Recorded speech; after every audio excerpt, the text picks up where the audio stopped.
ku madaxweynaha jamhuuriyadda federaalka Soomaaliya og labada gole ee baarlamaanka federaalka Soomaaliya og golaha ammaanka ee qaramada midoobay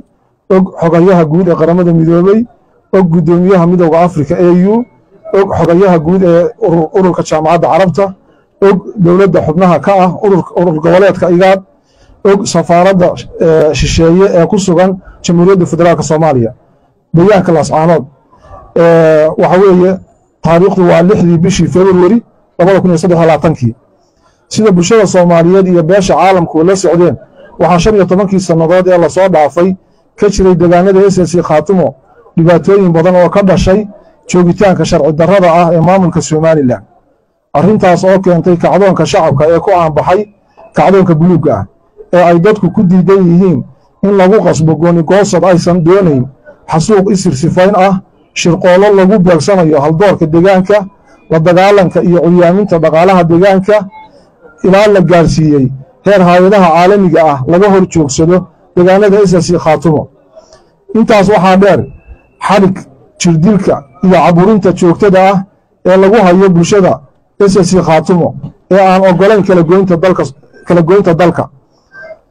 sababta darteed waxaa magaalada Laascaanood 28 bishii koowaad 2023 oo soconaya ilaa maanta oo bishu 6 tahay shirweyne ay aayahooda kaga tashanayaan isugu yimid dhammaan isimada uqaasha culimada aqoonyahanka haweenka dhalinyarada iyo qaybaha kala duwan ee bulshada wada hadal dheer iyo wada tashi iyo falanqayn qoto dheer ka bacdi waxaa ka soo baxay go'aamadan hoos ku xusan number 1 waxaan cadeynaynaa in aanan sinaba uga mid ahayn Somaliland wax heshiis ahna aanan kula gelin kala goynta dalka Soomaaliya 2 deegaanada SSC Khaatumo dad iyo dalba waxay ka mid yihiin dadweynaha jamhuuriyadda federaalka Soomaaliya waana astaan u taagan midnimada iyo wadajirka ummadda Soomaaliyeed number 3 shirweynaha beelaha SSC Khaatumo wuxuu cadeynayaa in deegaanada SSC Khaatumo lagu dhaqayo xeerka iyo dastuurka jamhuuriyadda federaalka Soomaaliya number 4 tan iyo inta la dhamaystirayo aayaka tashiga deegaanada SSC Khaatumo si waafaqsan qodobka 49aad ee dastuurka ku meelgaarka jamhuuriyadda federaalka Soomaaliya shirweynuhu wuxuu go'aansaday in deegaanada SSC Khaatumo si toos ah u tagto dawladda federaalka si waafaqsan qodobka 48aad farqadiisa labaad ee dastuurka ku meelgaarka jamhuuriyadda federaalka Soomaaliya number 5 waxaan cadeynaynaa in aanan ahayn argagixiso deegaanka iyagana aanay joogin argagixiso balse aanu nahay dadkii deegaanka lahaa oo ay Somaliland si gardarro ah ugu soo duushay isla markaana waxaanu ballan qaadaynaa sugidda nabadgelyada deegaankayaga sidoo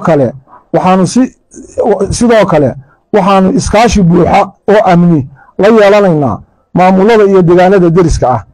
number 6 dadkii lagu laayay muddadii 15 sano ahayd ee maamulka Somaliland ka talinayay deegaanada SSC Khaatumo waxaanu u aqoonsanahay inay ahaayeen xasuuq isir ku salaysan waxaana mas'uul ka ah maamulka Somaliland isla markaana waxaan cadeynaynaa in dilalka qorshaysan ay la bilaabeen imaatinka Somaliland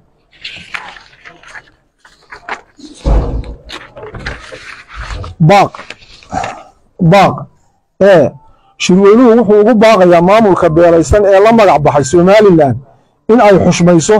rabitaanka iyo go'aanada dadka deegaanka SSC Khaatumo ee ku salaynadeeda ku sugan deegaanada SSC Khaatumo si shuruud la'aan ah b waxaan ugu baaqaynaa isimada culimada uqaasha iyo dhammaan waxgaradka reer Sheekh Isaxaaq in ay ka qayb qaataan sida ay uga bixi lahaayeen ciidamada Somaliland deegaankayaga loogana baaqsan lahaa colaad iyo cadaawad dheeraata oo saamaysa dadka walaalaha ah ee deriska ah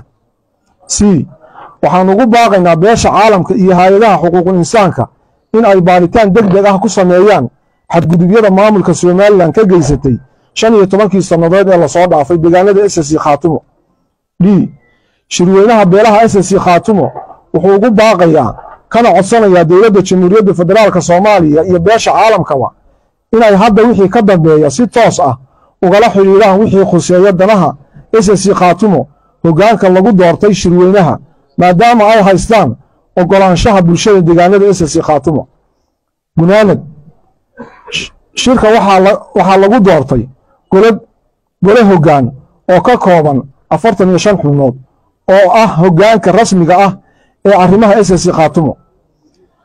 waxaanu soo dhaweynaynaa wada hadal kasta oo nabadeed haddii Somaliland ciidamadeeda si buuxda ugala baxdo deegaanada SSC Khaatumo